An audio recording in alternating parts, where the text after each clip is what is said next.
A city can be the bustling, living heart of a game, even if most of the characters are dead. Hello, my name is Matt Stormcrow, and this is my guide to creating a city setting for the World of Darkness, for Vampire the Masquerade, or any other World of Darkness setting. Now, cities play an important role in the World of Darkness. It is the primary stage for Vampire the Masquerade and plays a role in most World of Darkness games. But here's the most important thing you need to remember when creating a city in the World of Darkness. It is not a precise replica of a city. It is not specifically the most realistic, most faithful portrayal of a city. It is a dark dream, an echo of what that city is. A city in the World of Darkness is more stylistic, the shadows a little bit darker, everything a little bit deeper than it should be. Gargoyles loom from skyscrapers and the sewers plumb Chthonian depths. It is like the city in the real world, but it is more of the idea of a city. It just seems to rain a little bit more, and it just seems like miasma covers everything. This draws from a comic book fantasy tradition that inhabits most of the World of Darkness, that a city is a playground for a very dark dream. And that gets into what is the purpose of a city in the game. Well, the city is a character in and of itself. It plays the primary role of telling people what a game is about and what's important about that game. But let's talk first on the biggest decision that you have to make when creating a city setting. Are you going to create a fictional city, or are you going to base it on a real one? Both have trade-offs. If you choose a fictional city, you have to put more creativity in, but you have far more freedom. The history books don't back you up, but they don't get in your way either. One of the other trade-offs is fictional cities feel more disconnected from the real world. They tend to be nebulous in their time and place. Then again, that's not necessarily a bad thing. No one really questions where Gotham is. No one asks where Metropolis is, going back to that comic book tradition. So if you want a city to seem disconnected or an island unto itself and not draw in a bunch of outside politics, go with fictional. By comparison, real-world cities are easy to look up and research by you and your players. They are grounded in the real world. They can be your hometown. They can be a city that you just happened to visit once. They can be a place that you have deeply fallen in love with and have all the iterations and history that go along with that. But that's your first decision. Are you going to create a fictional city, or are you going to buckle down and research a real one? But whether you're going fictional or deciding on a real-world city, you need to decide what kind of city you're choosing, because cities are the primary source of the tone of a game.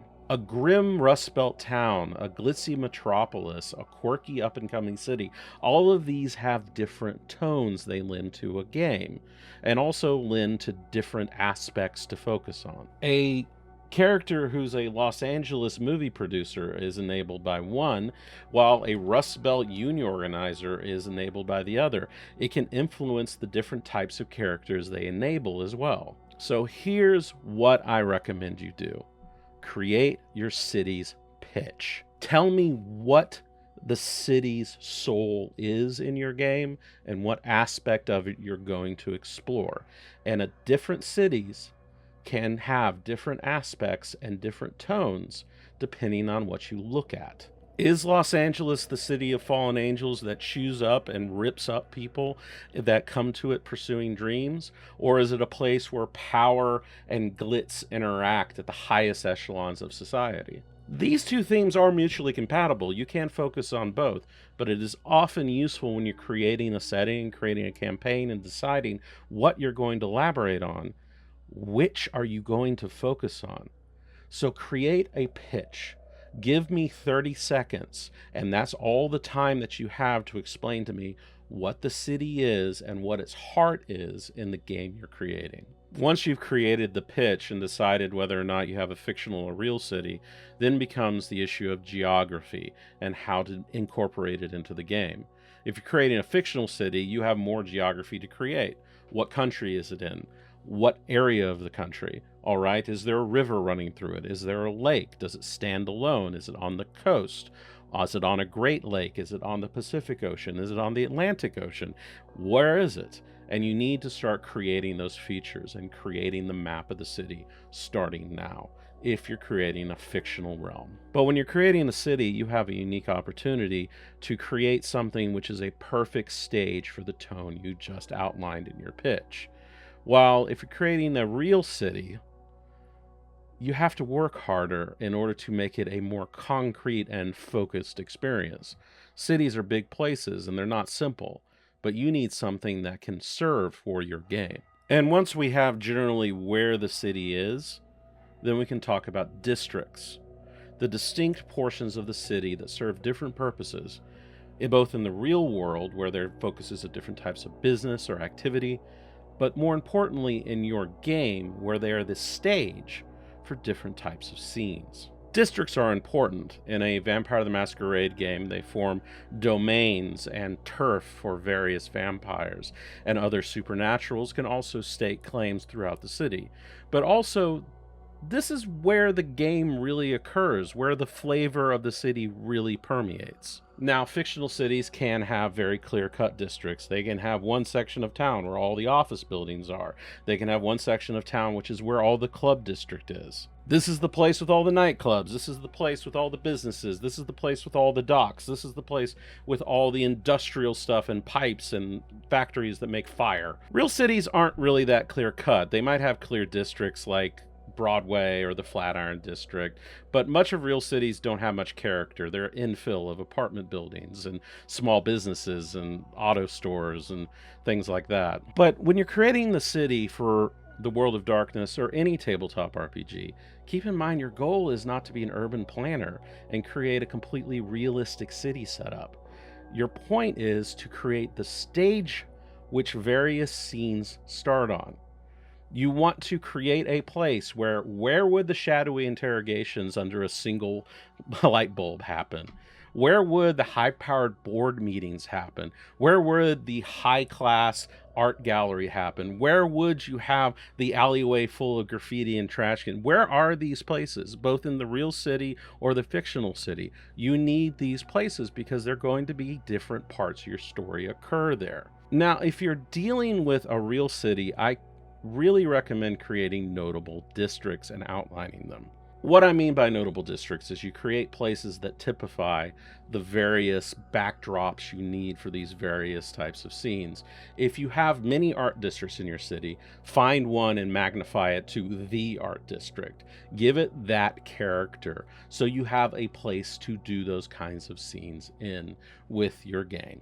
Related to city districts is landmarks, single buildings, monuments, areas that are not quite a collection of businesses, but are more of a monument in and of themselves to what the city is. Cities reflect their purpose and their history in the landmarks they've created. These places are touchstones that give the city its character.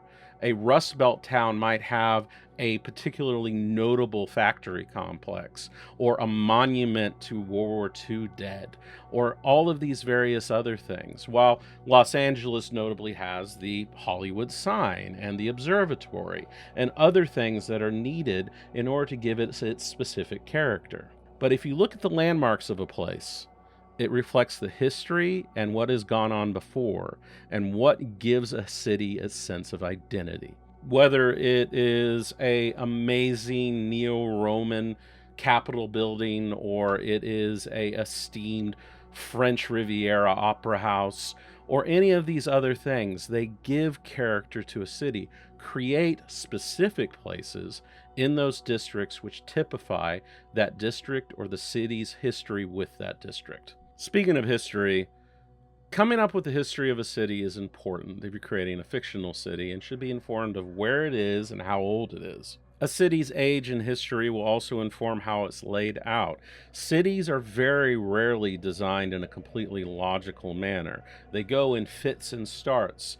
Grand designs are either imposed afterwards, imposed after disasters, or laid out in the very beginning and swiftly ignored. When you're creating a fictional city, keep in mind that cities spiral out from one or two cores, often in spurts, while neglecting some areas while building out others. And every city has waves of both planned development and rapid unplanned growth, combined with eras of remaking, demolition, and depression. So keep this in mind when you're laying out a city and thinking about its history. When you're talking about the history of a city, there's often touch points of history that you should be familiar with in the national history of whatever area that city is in. If it's a real world city, open up the history books and find out what New York was doing during the Civil War, or watch movies about it, or documentaries. You need to figure out what happened during World War II, World War I, these various other eras. The city of New York and the city of London had very different experiences with World War II, for example. And while it behooves you to know what's going on in these various eras of a city's history, when you're setting this place out to be a place to play in, being mindful of what history you're highlighting and the comfort of your players and their consent as to what they're engaging in. There's a lot of subject matter that people are not interested in engaging in when talking about the history of various cities and places. So now you have a city, you have the districts you want to highlight and you want to focus on, you have a pitch. Great. Now let's talk about the actual supernaturals in a World of Darkness city. First off, vampires. What purpose do vampires serve in a setting? One way I like to use them is vampires are the history of a place made real. They are a moment frozen in time from when they were created, and they show the history of the place that they were created in. Once again, be mindful of what history you are presenting, and the history of many places can be very dark. And just to repeat myself, players should be prepared and consenting to the subject matter that the nature of these vampires bring up. And if they're not consenting to it, don't create characters which typify those eras and moments in your city's history. To be blunt, history is full of assholes. That doesn't give you license as a storyteller to be one. Vampires often work best when they typify some aspect of the city's personality as well. The slick movie star, the gruff dock worker, adding to the city's story of what it is. Moving on from vampires, let's talk about werewolves. Werewolves are often the echo of the primordial nature of a city. They're not as frequently urban residents. Garu-like natural places. What they find in cities that they're attracted to are often primordial in their nature. Junkyards, city parks, places where something primal seems to be evident. A place that harkens back to nature itself, even if it is not natural. Mages are attracted to places of cities' power, of their heart and their soul, whether those are places of faith, or cathedrals to science and reason, or places of learning. They want to be in the places which are the focus of what the city believes and hopes for, or in some cases, what the city fears most about itself. Changelings can be found lots of places, but usually congregate wherever imagination and innocence can fight against the forces of banality. Artist bazaars, energetic music venues, or even just particularly good playgrounds. Wraiths, by comparison, reflect what a city has lost, and thus reflect the history of a place just as much. Wraiths will congregate in places of death and destruction, places that have been echoed into the Shadowlands by the events there, or their own destruction. If you want to highlight places of tragedy in your city, there's no better tool than the congregation of wraiths. But I will stop and say supernaturals can be anywhere and can be anyone. These are just good guidelines for creating at least some of the characters that you're focusing on. And all of these various personalities, when they arrived on the supernatural world scene in your city, allows you to start writing the history, the hidden, dark, shadowy history of a city that interplays with the real world or actual mortal history of a place. And that is where the World of Darkness really shines, because it creates this intermingling of real world and supernatural world, where they influence and tie into each other. Though I will give you one very specific piece of guidance. The biggest monsters in the World of Darkness should always be humanity. Avoid and resist making the greatest tragedies and horrors of history the fault of the supernaturals. They can be beneficiaries of it, they can latch on like leeches to it, but never ever make them the parties responsible for some of the most disgusting acts of history. It's disrespectful to the real world victims, and it lets the real world monsters off the hook.